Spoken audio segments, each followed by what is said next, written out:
রাত্রে আমরা সারা রাত আর কি বিছনার উপরে খাটের উপরে করে দাঁড়াইছিলাম বউ বাচ্চা পোলাপান নিয়ে।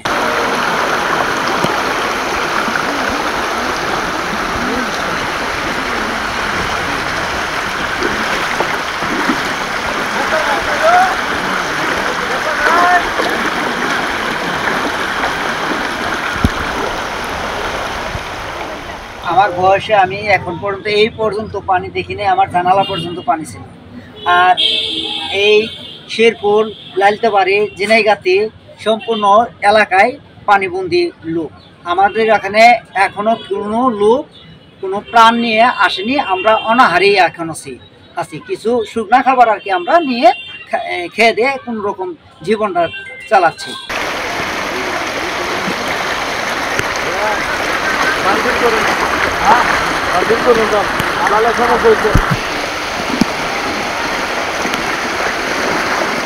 কাল আসরের পরে 4টার সময় আসছে, আসার পরে আঙিনাতে আসার পরে ঘরে উঠে গেছে মাগরিবের পর উঠার পর 11টা 12টার দিকে বিছানাতে উঠে গেছে। তারপরে আপনার দাঁড়াই কই যাম, রাত্রে যাওয়ার তো জায়গা নাই।